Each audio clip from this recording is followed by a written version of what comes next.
Welcome to the Stack of Stats podcast. I am your host, Pam Maldonado, joined by my girl, Kelly in Vegas, and we're here to bring you our 5 against the spread contest picks for week 12 of the NFL. Y'all, I know I said that we were going to do this in person, and Kelly is coming to Austin, and it's going to be a grand old time, except it's Thanksgiving. Ain't nobody want to work on Thanksgiving, and for sure as heck, I don't want to be working on game day, which is the whole reason why she's coming for K-State, Texas. We're going to be up early. We're going to tailgate. Kelly, I'm so looking forward to you. Cannot wait for you to land. But what are you looking forward to for this weekend? Yeah, I can't wait to land either because I need this day to be over. It has been the longest Wednesday of my life because I've been trying to cram 3 days worth of work into one day. And the progression of what I do during the week is Monday, I do all my own work. I add on to it Tuesday. Wednesday, I start looking at some of the line moves, start talking to some of the guys that I do a lot of media stuff that I really respect. Thursday, I start to finalize my card, and Friday, I am done. Like by Friday, let's call it noon, I don't make any more plays. My card is set. So to try to do all of that by Wednesday is kind of a little jarring, right? Like, because I have 1, 2, 3, 4, 5, 6, 7 NFL plays that I like. And that makes it difficult because if you guys see my card, personally, I probably have 4 NFL plays max a week. Usually I say I usually have 3, sometimes a teaser, 2, a teaser, whatever. So there's still a lot going on here. So this may be a longer podcast than we expected because you texted me yesterday an entire list and I said, yes. Now we're going to have to narrow it down. I think there was like 7 or 8 games on there that we both agreed on. So that's the good news. The bad news is, how are we going to narrow this down on a Wednesday with 3 games kicking off tomorrow? And we could be waiting to do this a Thursday, a Friday, but like I said, it's Thanksgiving. I want to be enjoying my day. Yes, we worked so freaking hard. You're cramming everything into one day. I crammed 5-6 days of work into 3 days. We're both exhausted. It's 6:15 on a Wednesday. I want to have some fun when you get here. I'm looking forward to eating some turkey. I'm looking forward to watching some football and bumming. Have a couple days off because of Thanksgiving, and I really want to capitalize on those, especially with the Texas game on Friday. I'm looking forward to that because I have not been to an 11 a.m. kickoff game in God knows how long. So tailgating for that, I need my beauty sleep and I'm going to need to be prepared. And I know that like come kickoff, it's going to be rowdy. So this is why we're doing it on Wednesday. It is what it is. And we will do something maybe for the K-State Texas game when you get here. But until then, this is what we're doing. We are now 33-22 on the season for the NFL. We went 3-2 last week after the Saints and the Cowboys didn't get the cover. Super disappointed. Cowboys, that was a crapshoot. That was my best bet. Of course, it didn't fall through. Of course it fell through because that's just me. That's my best bets. They're not doing too well this season. Yours, on the other hand, you're kind of crushing. So just a reminder of what it is that we're doing. We're putting together 5 against the spread contest picks for the NFL. Automatically in is Kelly's best bet. She is now 9-2 on the season. Previously, what we were doing is we're automatically putting in my best bet too. However, my best bets are 6 and 5. So last week, I wanted to do, what was it? I wanted to do Colts. I wanted to do like all these other games I love, and they're not my best bet. And it's my best bet that is not working out. So instead, I am just giving you the games that I like because finding that one has been difficult for me, I guess. So instead, I'm giving you a collective list of these are the games that I feel strongly on. And then based off of that, we'll use your best bet and then we'll collectively put together the rest of the 4. What do you think about doing that? No, I think it's a great idea. Listen, Pam, something that I've learned a long time ago, it's very hard to quantify what is your best, what goes into your best, why is it your best? And you'll hear me say on your show pretty often, like, here's my favorite, and then here's my next favorite. And they're usually neck and neck. And I post both of them to share, but several shows I do require me to have a best bet. So I'm forced to pick. When you're cherry picking that way, it doesn't always go your way, right? And there may be a situational reason that puts you over the edge to give it that best bet. There may be a mathematical reason, whatever it is. Sometimes cherry picking that way can hurt you long term. And that's why I tell people all the time, if you've got 5 bets and you can't pick a best one for an actual mathematical reason, bet them all flat.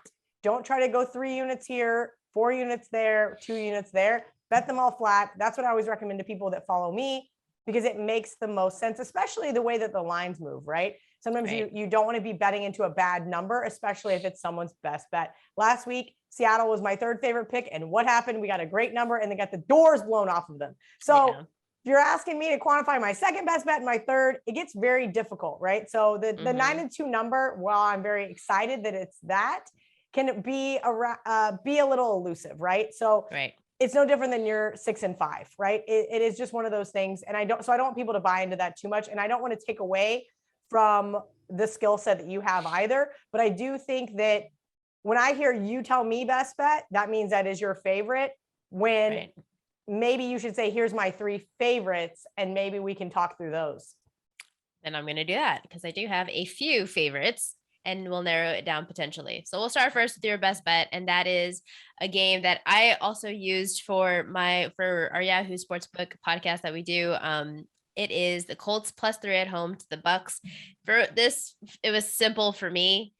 Brady at home versus Brady on the road. Tell me why you like the Colts +3 as your best.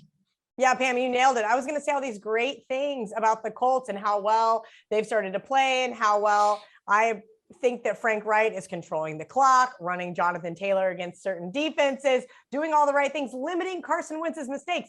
But you kind of nailed it. The reason why this is my best bet is for those reasons, coupled with Tom Brady on the road. Tom Brady doesn't cover on the road. He hasn't covered on the road all year. It's not broke. I'm not going to try to fix it. I'm going to simplify it just as such. That's why I like the Colts. Again, there are some good reasons to back the Colts here. I do think the Colts are in a prime position to still win their prospective division. That being said, this is kind of a play with a little bit of shade towards the Bucks and how good they looked on Monday night. This is exactly why we had the Bucks last week, because they were at home laying a double-digit favorite, and I comfortably felt in. Why? Because of the Brady splits. It's just kind of really telling. I don't know if it's old man travel, whatever it is. He needs his coffee. I don't know, but it is Brady at home, 20 touchdowns, 3 interceptions. Brady on the road, 9 touchdowns, 5 interceptions. That is a huge differential. No team, I think, has a better at home advantage than the Brady, than the Bucks, because of those splits. And Tampa Bay is supposed to have the number 1 rushing defense. There's 2 things that I say to that. One, teams have kind of not even tried. They know that they're supposed to be the number 1 defense. So instead, I'm just going to completely pivot and go to a pass only offense. Or some of the teams that have tried to run, they've actually kind of been pretty successful. The teams that haven't tried, well, first off, there's nobody who's better than Jonathan Taylor and the Colts. So that's going to be a challenge in its own. But versus the Eagles, the Eagles had 5.3 yards per carry, which is a pretty big average for the number 1 rushing defense. And versus the Saints rushed for over 150 yards. So it is penetrable. That defense is still susceptible on the ground game. And there's no better quarterback out there right now with Derrick Henry out than Jonathan Taylor. If you don't have a run game success, Carson Wentz, am I putting my trust in him? I'm going to go with yes, because he has just 3 interceptions on the season, which is shocking. So write it until it doesn't work for him. But Brady at home, Brady away, that's my thing. And then, okay. So some of the games that I like. Do I give you my list, or should I just start going off one by one of the games that my favorite list? Yeah, I would go for your favorites list, ranked in order of your favorites. Okay, well then I'll go with 3, and I'll go with 3. It'll be Raiders +7.5 at the Cowboys, and then it would be Colts as part of that, so we'll not do that. Eagles -3.5 at the Giants, and then Broncos +3 at the Chargers. Those are the 3 favorites that I have. Is there any of those that tickle your fancy? So the Raiders is an interesting one, because we've spoken about the Raiders several times over the last couple of weeks. My question is, how much more are they in the free fall, right? Right. I wish Dallas hadn't looked so bad last week. That is my only concern. Dallas and Dak could not have looked any more offensively inept versus a really bad Chiefs defense. On the flip side, I'm hearing better things out of the Raiders locker room, which is nice to hear. Mm-hmm. I do think Derek Carr has a leadership role to be able to start to control this team a little bit more. But I also kind of wonder if they're not at rock bottom yet. And that is my only concern here. The good news is Dallas is atrocious against the spread on Thanksgiving. Yes. And everybody's like, oh, it's only a 12-game sample size. I don't know what else you want me to do with it. But for the last 2 and 10 seasons, against the spread. They're terrible. They have been terrible on Thanksgiving. Last year, I had the Washington football team. That was no sweat. I mean, I had this huge party. And by the time Washington football team kicked off, I was pretty tipsy. And I had a lot of people there that had bet them with me. And they were very nervous. They either had them in Survivor against the spread. And I'm like, no sweat. It's Dallas. And that's exactly how that game played out. That being said, I don't think it's going to be that easy this year. I do know that if you like Dallas and you want to tease them, now's the time to do it because bookmakers are going to start protecting themselves. I would have liked to got a little bit more than 7.5 in the contest. But the only way I can look here is to the Raiders. And that is because I do think that at a point in time, the bookmakers have caught up. And we're going to find out if it's this week, if it's next week. We know that generally in the NFL, teams only cover for so many weeks in a row because the bookmakers start to overvalue those teams. I do believe the Raiders are undervalued here. Yes. The question is, are they at a point where they're at their lowest and they're now going to start to rebound? Correct. So the Cowboys 2 and 10 against the spread, 5 and 7 straight up on Turkey Day games. Try being a Texan living in Texas, surrounded by nothing but Cowboys fans, being the only person that is rooting against the Cowboys every Thanksgiving. It's been fun for me because of their against the spread record, but it's not so fun as being at the party. But the Raiders, they're on a 3-game losing streak, scoring 16 points or less in each. Looking at those 3 losses, though, this is where you have to kind of you can't just look at the point totals and call it a day. You have to kind of dig in a little deeper.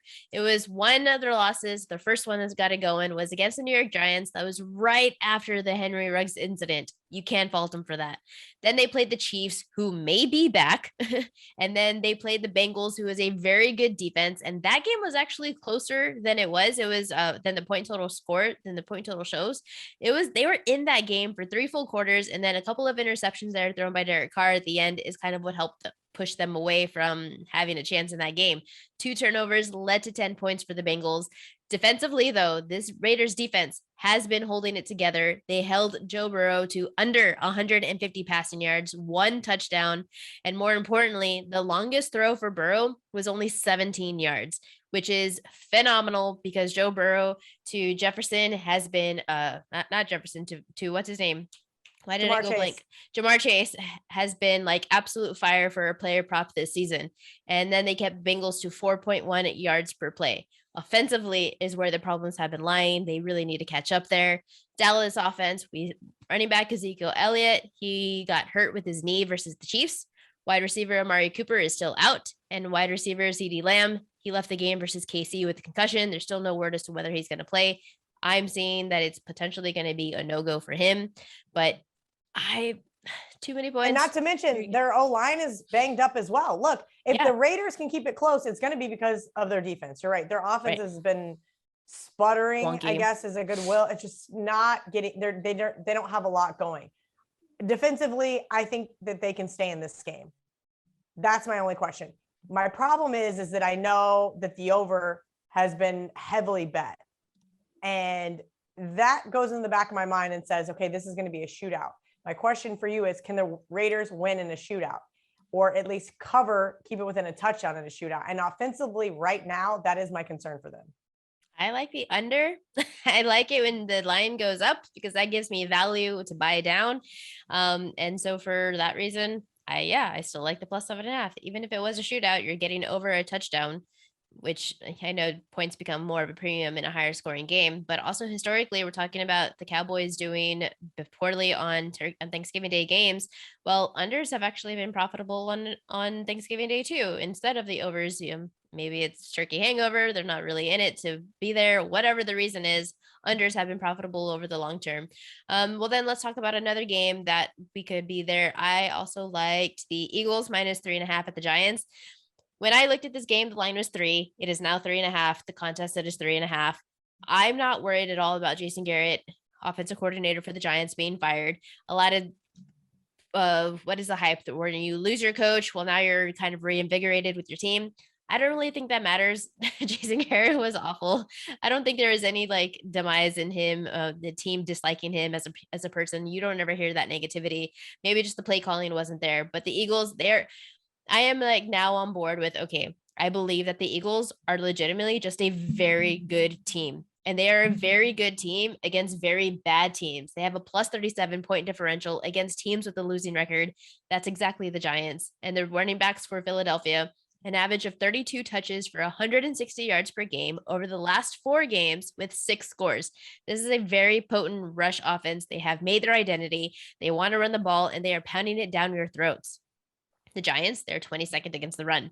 More importantly, why I like the Eagles in this spot is because offensively for the Giants, they are the only team in the NFL with more field goals of 20 than offensive touchdowns of 17. And Daniel Jones, he is a capable quarterback. I do like him. I think he has potential. However, in 4 red zone touchdowns, that's it. Just 4 red zone touchdowns on 37 attempts.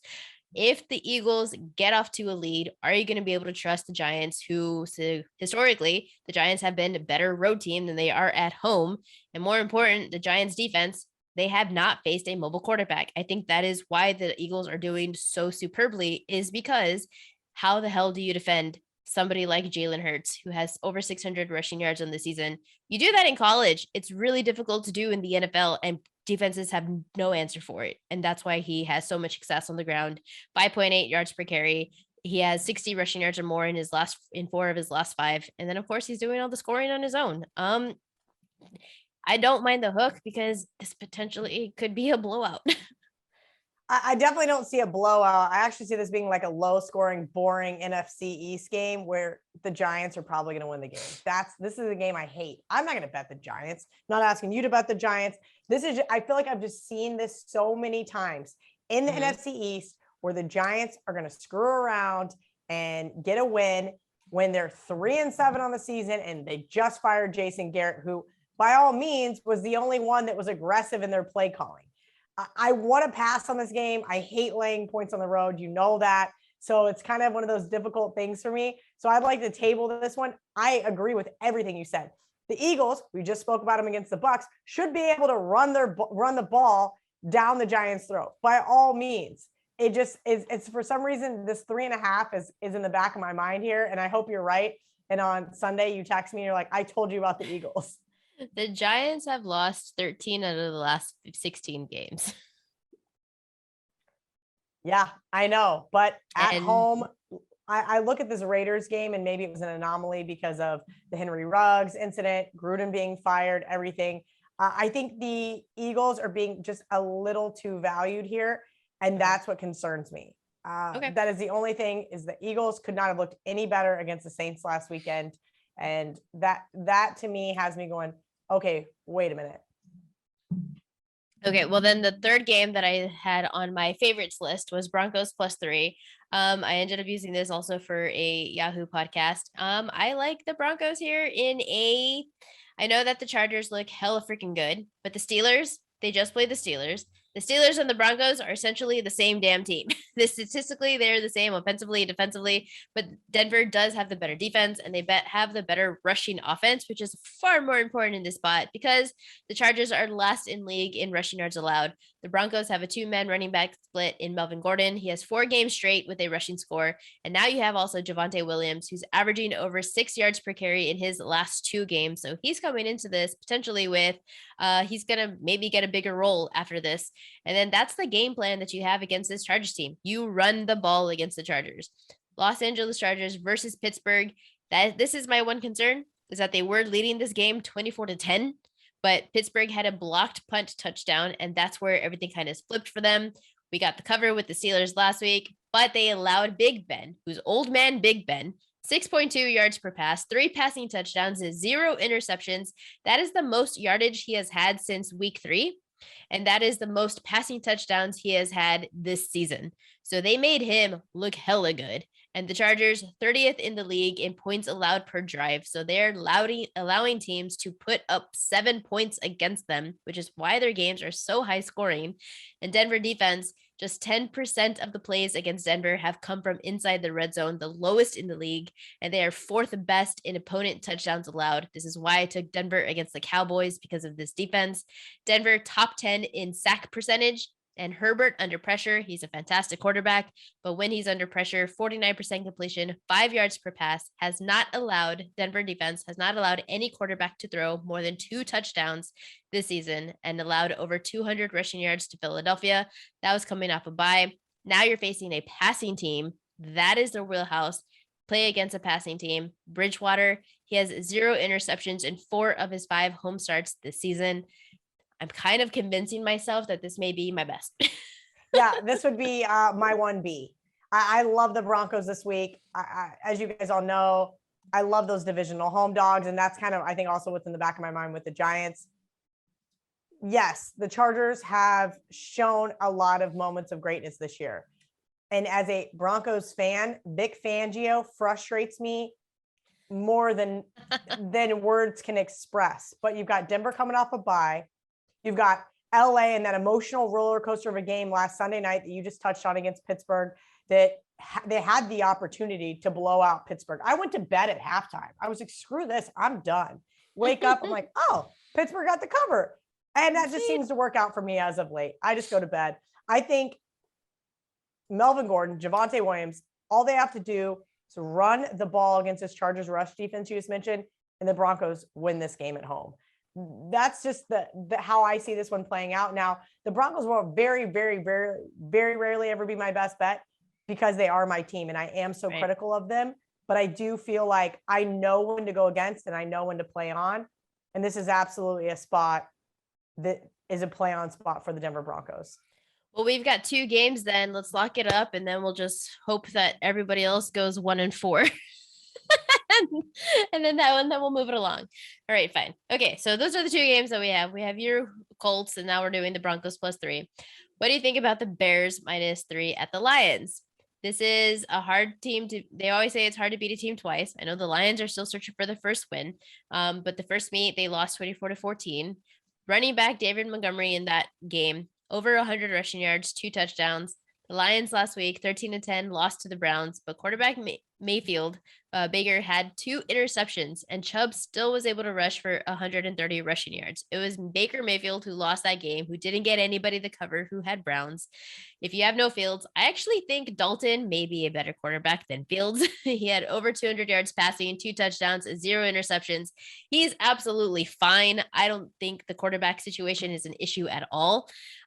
Chicago rushing offense, they're 6th best, and the Lions run defense, they're 31st. So the player prop that I love is Montgomery over rushing all day or over receiving, because that's what the weapon they're going to utilize with under Dalton. Plus, opponents have converted 79 of their red zone possessions for touchdowns against the Lions. That is the highest in the league. Dalton, I believe, is definitely a quarterback that is more capable of passing, of scoring, putting up 7 points than Justin Fields right now. And then I don't really have much. The Bears -3. Yeah. I think their defense is better. I know I just said in the last 2 games I love divisional underdogs catching points. But the Lions could not have looked any better against the Browns last week or any better against the Steelers the week prior. And that's where I think this is interesting. And I think the Lions are turning into a square dog, if you will. Everybody's all of a sudden infatuated with this Lions team out of where. They didn't run the ball with Najee Harris. I didn't understand it. I think it's a great thing that Nagy's getting fired. I just wish he wasn't coaching in this game. I don't see the point. If you're going to fire him, why is he coaching this weekend on Thanksgiving? Well, supposedly he's maybe not. He says he's not. Everyone says he is. So. I think it's better for this team. I'm sorry. When you have a stadium chanting fire Nagy, when you have freaking United Center where the Bulls and the Blackhawks play, both chanting fire Nagy, the entire city is wanting you fired. Just do it. Cut the freaking cord. This is a Bears defense that should be able to keep the Lions to a minimal amount of points. I agree with you. I think Andy Dalton's an upgrade. I'm not sure why they ever went to Justin Fields. And I think that's because Nagy got pressured to go to Justin Fields. I didn't see the point in that. I lean the Bears here on Thanksgiving. My problem is the Lions have really played great as of late. They played great at home. We know the Ravens game was close. We know their last few games are close. But then they'll turn around and have a game like the Bengals where they get blown out, or the Eagles and they get blown out. And you're going, what am I missing here? Where it's like the Lions should win this game and then they still don't. The problem is that are the Bears at 3-7 who are firing their coach, are they done for the season? And if they are, then I want no part of it, because the Lions still looking for that elusive win. They don't want to be the first team ever to go 0-17. They're already one of the first teams to ever go 0-16, and that's bad enough. Right. I can understand that viewpoint, and there's no way to gauge that. And you just kind of have to, you bet teams, what is it? You bet numbers, not whatever. But I mean, everything about this says you take the Bears, and yet I'm looking at this, and my Lions. numbers make them a 3.45 point favorite. And so it's right there. Yeah. So it's right there on the number. That's what it is. It would be more of a situation to get you to the window to try to find that elusive fifth game, because I've got a ton of games. There's nothing that I'm super in love with outside of really liking the Colts early in this week. But that's what I like too. That's where it gets interesting here. My best bet to do well, but they're related to totals. So there's my totals. I do well in NFL totals. Now you put in against the spread, and maybe it's a little bit more difficult. What then do you think about the Saints plus 5.5 at home to the Bills? You and I are underdog bettors. We are. Maybe. And that's what we're both looking at. Look, I already bet the Saints plus 4.5. That is a bad number. I already hate myself for it, because now we know no Alvin Kamara. We've got Trevor Siemian, who is so back and forth, right? We know he doesn't have any of that star power. We're not going to see any long bombs from him. Every once in a while, you're like, okay, he's got this under control. This is a tough one, because Buffalo looked so bad the last few weeks, right? They couldn't get anything right. Their offense is sputtering as well. Their defense just gave up a ton of points to Carson Wentz. They got Jonathan Taylor out of the freaking stadium. I mean, he just ran the ball all over them. Who's going to run the ball for the Saints? That's my question here. I love Sean Payton. We know that he's great on Thanksgiving. I go back and forth. I thought about betting out of this game. Problem is, if you're already saying it, then that means you should.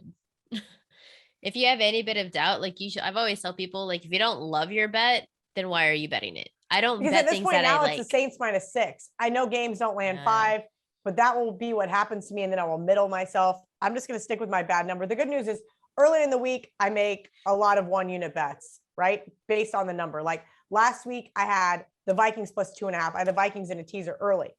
I had a lot more on Vikings plus 1.5 on Friday than I did on 2.5. And a lot of sharp guys will tell you that's wrong. But that line move and everything else that I worked with throughout the week gave me the push to make that bet bigger and make it my best bet. And so, look, if I lose a 1-unit bet on the Saints, so be it. I've got a bad number, and it is what it is. I don't love this game because of I did think that we would see an Alvin Kamara go. I did think that we would get some things on our side here, and that is exactly the opposite of what happened. A game that I did not text you that I've really started to fall in love with throughout today is actually the Rams at Green Bay. And that's Aaron Rodgers in all of his glory. He can't lose 2 in a row, right? Heaven forbid. Also, he has a worse version of turf toe, if you will. Matthew Stafford, maybe he's been in a funk. Maybe he hasn't. He's thrown 4 interceptions. You and I bet against him in both of those games. And their offense has looked terrible, right? Everybody, Odell Beckham Jr., we're ready to give you guys the Lombardi. And guess what's happened? The exact opposite. So I think everybody's bailing right now on the Rams. Yes, it's going to be cold. Yes, it's going to be miserable. But I don't think that matters to Matthew Stafford and most of the team. I think that it gets kind of overblown, if you will. I'm trying to figure out why this line isn't higher. I'm going, why is this line a pick them? What I don't like is when the lines move towards a game that you like. It moves in your favor. I'm like, oh, fuck, I don't like this shit anymore. Because earlier I was like, oh, Rams plus 2.5. Why is it that? And now it's a pick. And I'm like, oh, well, now I'm inclined to kind of take the Packers because I generally don't really believe line movement. I don't think blind movement really means a whole lot. I think it can be a lot of things. I've said this many times before. There's betting syndicates out there who are just playing numbers. They grabbed 3 and now they're going to, because they want to get Packers at a better price, or because, oh, it's a line grab, whatever their little computer model says, it's an algorithm that's auto buying. I don't know what the line movement means, and I'm not going to count it as sharp. What I think about this game, I'm not going to report any of that to be sharp. Nobody has said I wasn't trying to imply that this was sharp. I will tell you this. This is an interesting week, Pam, because of Thanksgiving. We have a ton of games. Thanksgiving. We have a ton of games Friday, Saturday. The public is sitting at home on their couches with their family, and they're betting more and more and more than they ever have before because we have so many more states on board. So I will say that much. Granted, they're not betting Sunday's games today. Right. But it is interesting to consider what is sharp money. And the only way to actually define that is when the bookmakers move the number off a respected group. So you have to decide who they respect versus who they don't respect. I do think this is respected money. I think that you're right. People are gobbling up the 2. I don't think it's to come back on the Packers. I think that this is kind of like one of those spots where the Rams are just being undervalued because the bookmakers know Packers covered 9 straight. They didn't cover last week. Everybody's going to run back to the Packers this week. We don't have to take the Rams. It was just something that really popped on my radar today. No, I have the Rams. I have the Rams as well. And for one huge reason was because the Green Bay defense, they're allowing all the touchdowns, which is why we went against them against Washington football team. It was just Heineke who couldn't get it done, but they are still allowing, despite that game, they are still allowing 77% of the scoring plays against Green Bay have been touchdowns. That's the highest rate in the league. You're telling me that Matthew Stafford, who should be healthier now, I'm hoping that he is, cannot score some points against his Green Bay team. Rams coming off a bye. I don't know how to equate that. It's a hit or miss for some teams. Were you focused on ready to go, or are you going to like come into this a little bit stumbling? Green Bay, this is another reason why I liked it, was because the Rams coming into this hopefully refreshed.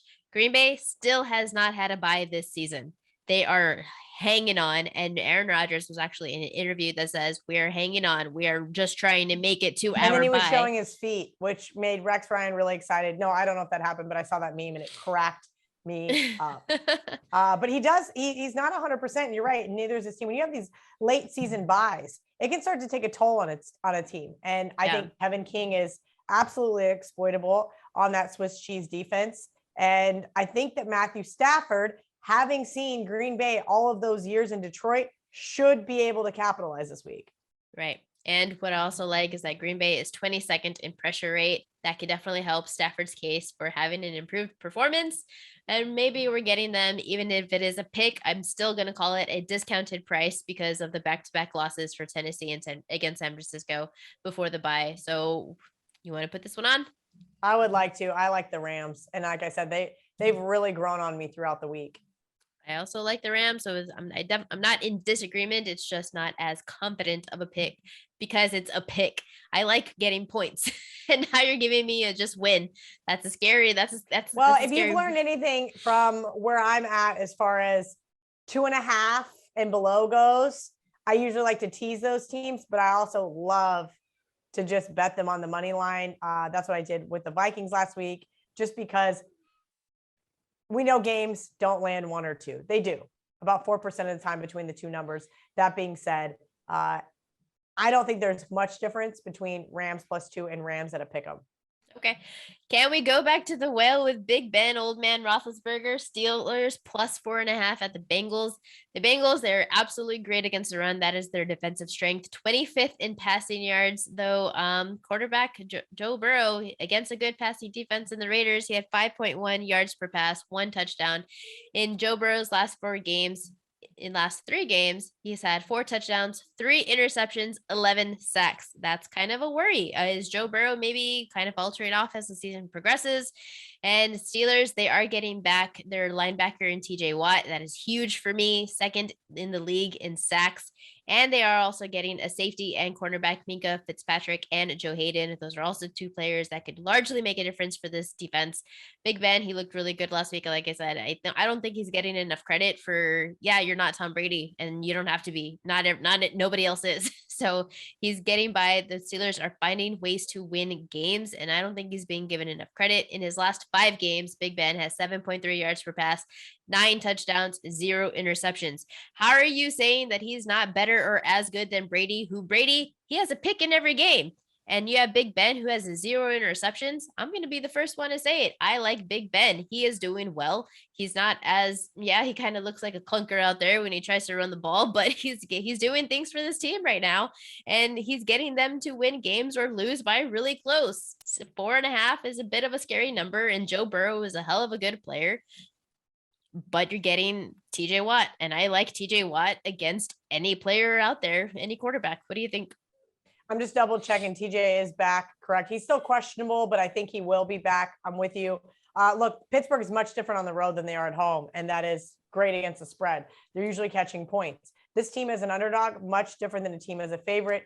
You know, I love those divisional dogs. I'm not going to overthink this one. Pittsburgh's on my list, plus 4.5. Bengals got it done yet again against a Raiders team that you and I both mentioned has had a lot of off the field issues, hasn't been able to do a lot offensively. I think that just helps their stock go up. Pittsburgh was gifted a cover, if you will. Prior to that, obviously, it was Mason Rudolph. Big Ben was out with COVID.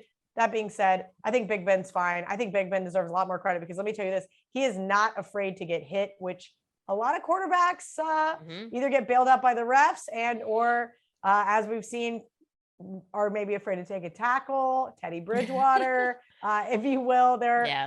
Big Ben deserves a little bit more credit. I mean, that being said, he's got a nice Super Bowl ring. He's not going to get another one this year, but to them, I think right now we're going to see this last couple of weeks, we're going to get a bottleneck in the NFC North. And that is where we've got, you know, a 5-4-1 team, which is basically should have been a 6-4 team coupled with the Bengals. Same thing with the Browns, the Ravens. None of these teams are this like massive powerhouse. And I think the Steelers are still in the mix to take this division. I think a win on the road in Cincinnati will get it done for them. So then, okay, that's 4 games. We have one other game that we need to add. Here's a couple of games that could, I don't know where you say on them. I initially thought that I liked the Titans plus 6.5 because Patriots minus 6.5 at home. How easy is it to take less than a touchdown for one of the greater teams in the NFL right now? Except every single way that I looked at this, I see nothing but the Patriots in this. And this one could easily be a blowout and it could still land under the game total. It could be a 35-0 game because why is it 6.5 is literally my only concern. But the Patriots' last 2 home games, they outscored opponents 99-20. And yes, that was against the Jets and the Browns, who didn't have Chubb or Hunt. But Mac Jones has thrown 217 yards or less in his last 4. He has 5 touchdowns, 2 interceptions. But the Patriots aren't blowing teams out because of the offense. They are blowing teams out because of the defense. The defense is 3rd best in takeaways, forcing 10 turnovers in the last 4, 13 turnovers in the last 5. The Titans' last 3 games without Henry, this offense kind of crap. They are generating just 4.4 yards per play compared to 5.8 when they had Henry. Tannehill without Henry, 3 passing touchdowns, 5 interceptions, though 4 of them they don't have any way to open week. up the offense without. They have no idea what to do on the offense. They have no idea. And New England, they has allowed opponents to score on a league low 28% of the possessions. Tennessee defense 4th best against the run, 24th against the pass. They did hold the Rams and the Saints to 21 points or less. So the Tennessee defense is what has stepped up. But last week against the Texans, Taylor had, what's the name? Tyrod Taylor. I went blank there for a minute. He had 4.5 passing average on 107 passing yards. I can't discredit that though, because all of the offense production came from all the turnovers from Tannehill. So which version are we going to see of Titans? They suck without Henry. It's that simple. And the Patriots are freaking good on the defense. Mac Jones, solid quarterback. I have an offensive rookie of the year ticket that I'm looking pretty good right now. But 6.5. What do we make of this line? Yeah, I'm not touching it. I wanted to take the Titans early. I don't want to touch it. This is a Titans team that's got to pick up the pieces from a broken defense after last week. Like you said, they don't know what to do offensively. But something you did say, and it was a sharp play that I saw come in earlier. I was like, I don't know if I can do it. You mentioned, and it was something because I didn't watch the game. I didn't watch the Texans Titans game. There's too many other things going on. With that many defensive plays from the Texans and why they won that game, are the Texans being overvalued this week, especially when they have the Colts on deck? Right. So, yes. First off, we'll go back to the Titans. In my notes, I have Titans plus 6.5, Patriots minus 6.5, which means I have no fucking clue. So we'll scrap it off. No problem. Now, with the Texans, I initially had the Jets until they said that Zach Wilson was going to play. For me, fade Zach Wilson 100% every day of the week, 10 times next year. It's going to happen. 4 touchdowns, 9 interceptions, sacked 19 times on the season. Zero chance I am ever backing the Jets in this spot because of Zach Wilson. If it was Flacco, 100%. Even if it was White, give me White. Yeah, but Flacco is just like a statue back there. Like we both. And Zach Wilson is what? What is Zach? A turnover machine. You're right. Exactly. Skip. Next. The problem is I'm out of games. Alike. Well, I'm surprised you haven't said anything about your Vikings and Zimmer team. I can't right now. I love Coach Zimmer. You have your blinders on? I do. I have my blinders on. They were on my long list. My problem is this. The Niners have been terrible at home. We know that outside of the Monday night game that we bet them. They're like 3-19 against the spread or something. They are terrible at home. Trust me. I looked at Coach Zimmer and the Vikings here. I am terrified that Kirk is due for one of those bad Kirk games. And I feel like this could be that game. Was it not against the Lions? What's that? Was his bad game not against the Lions? I mean, he's had some bad games, but that doesn't mean he's not due for another one. Look, you've got some of the, you text me this, some of the off the field issues with Everson Griffin and his mental health. Oh, shit. Yeah, you're exactly right. Distractions that do concern me. I think San Fran is going to establish the running game and keep Jimmy G in his little box. I think this game looks like a 3-point game, right? And that's just something I don't want to be involved in. That's what scares me here is because it is so close to where I make the line. I make it a 3-point game. It's a 3-point game. There's no value in taking it. I just don't. Trust me. If it drops to 2.5, I'm going to hammer the Vikings in a teaser. Absolutely. But I don't think it's going to get there. And that's my issue here, right? I think these teams are very evenly matched power ratings wise. I have 114, 115. So to me, initial thoughts were ride the Vikings hot streak. I'm not saying it's going to end here, but I could see it, something going a little haywire. This just looks like a field goal type game that I don't want to be involved in. And your reasoning for them to be on a teaser is exactly it, because the fumble, Minnesota losses. They had a fumble in Cincinnati territory to give them the game-winning field goal. They lost. They missed the game-winning field goal against Cardinals. They faced former offensive coordinator and Kevin Stefanski against Cleveland. So that I think largely was a reason why they lost, just because of the familiarity. It was a 4-point loss to the Cowboys with the wrong game plan. We had that on our card as well. And it was an overtime loss to the Ravens. So there are 5 losses. 4 of them have been by 4 points or less. So great teaser team, Vikings. Which 49ers defense is my concern? Are we going to get the one that shut down Stafford, 5.9 yards per pass, or allowed Colt McCoy, hook 'em horns, 9.6 yards per pass? And then Garoppolo, he looks really good. Running back Elijah Mitchell, he looks really good. Prove to me, though, that you can win consistently at home. They beat the Rams, but I think Stafford was injured in that game. He had back soreness. He had an ankle injury the game before against Tennessee. And Minnesota, you are still first in league in sack differential. I will always take the team that can pressure the quarterback and catching points. And then, yes, I texted you that the Vikings defensive end, Everson Griffin, the situation, I haven't done an update if that's still ongoing, but that's definitely off-field distractions that we just, for our contest, let's leave it off. But I hope that Everson Griffin and his family are doing well and can recover from the situation along with the team. So we'll go ahead and leave that one off. So then, okay, we are running out of games. We are running out of teams. Look, this is how I feel like it's going to be. We're going to talk about 2 more games. In worst case, we're just going to use the Raiders. Flip a coin. Okay. You know what I mean? I feel like that's worst case. The only other game that is on my radar is just another divisional dog. As you know, they fit a system this week right now. I just want you to know, my good friend Ralph does all sorts of charts, trends, angles, all this stuff, right? And I don't like to even consider it unless we're above 65%.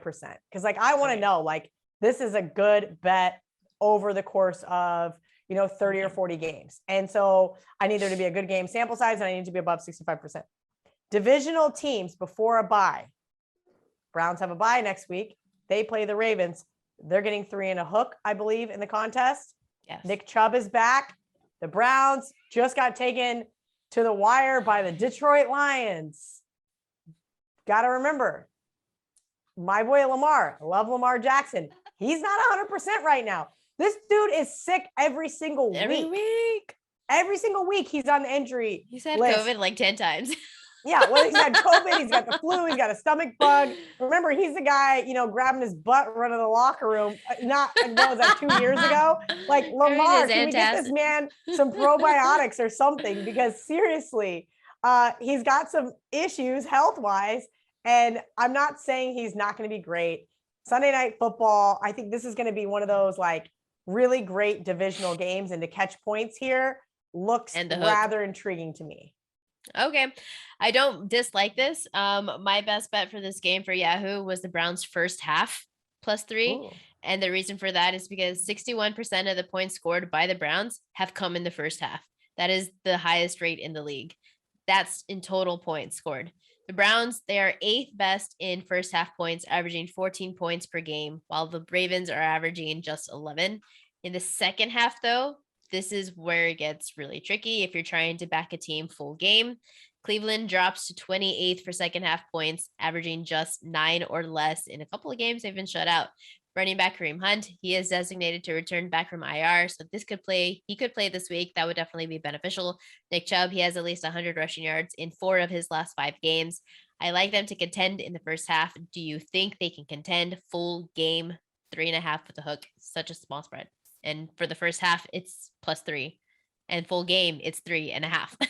So, yeah, that's kind of always interesting. First half lines always make me go, what am I missing here? I'm sure there's a trend with the Ravens in the first half that I don't know about. But if you ask me, I don't have the data in front of me, but I would say the Ravens are not a good first half team. So I think you're going to do very well with that ticket.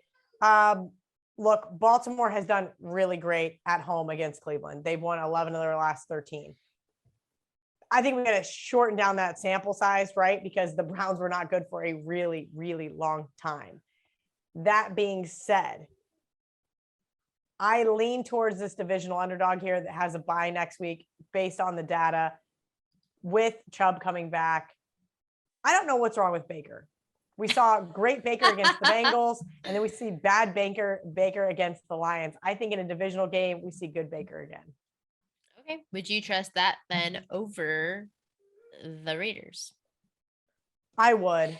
I think this Cleveland Browns team is not near of a world of hurt as the Raiders. That's just my only thing. I do think we're getting value, but that doesn't mean that there's a play on the Raiders. We can beat value over the head with a stick 100 times. But more than anything, we know the Ravens have been terrible as a favorite this entire season. And that's where I'm going to lean here and hope we get a healthy Lamar Jackson. We get a nice, fun AFC North shootout for my fantasy team. And that being said, with field goal game. Browns, field goal game in the AFC North. We see those all the time. And I think that's exactly what we get here on Sunday night. So with 3 in the hook, it's rather intriguing. I think the Browns actually could win this game. So we talked about a lot of games because we agreed on every single game, which is like you mentioned earlier, this doesn't happen. So I'm not going to give a best bet. I'm not going to call any of them my best bet because I love our card. And one of the games that I loved, it made the card. So I'm happy with it. Those are our 5 then. We have it. We have Kelly's best bet. We have the Colts +3 at home to the Bucks. We have the Broncos +3 at home to the Chargers. The Rams as a pick at Packers. Steelers +4.5 at the Bengals. And Browns +3.5 at the Ravens. My concern, eventually it's going to catch up to us. Underdogs have been doing really well this season. This is why you and I have a 33-22 record this season. When does it that the books catch up, that the whatever catches up, and that the favorites start covering? I don't know if they're going to. Listen, this is if you cherry pick the underdogs and the favorites, we know that there's some of those bloodbath weeks, right? Where almost every single dog covers or almost every single favorite covers. And we've kind of gotten through that stretch, right? I think right now we're just cruising. If you're picking the right dogs, going 3-2, 4-1 every week, we got this. I love the underdogs because I'm addicted to plus money, but more importantly, because I think that we have a little bit of edge built in, if you will, right? We know that the bookmakers are anticipating everybody betting the favorite and the over. Yes, those do hit, but I think that sometimes it gets built into those lines. And these contest lines are always interesting where they throw in a hook or they take it away. And so a couple of these guys with the hook, Colts at 3 flat, I love it. So then what do you think? Because it is Thanksgiving and let's just have some fun because you're going to be here.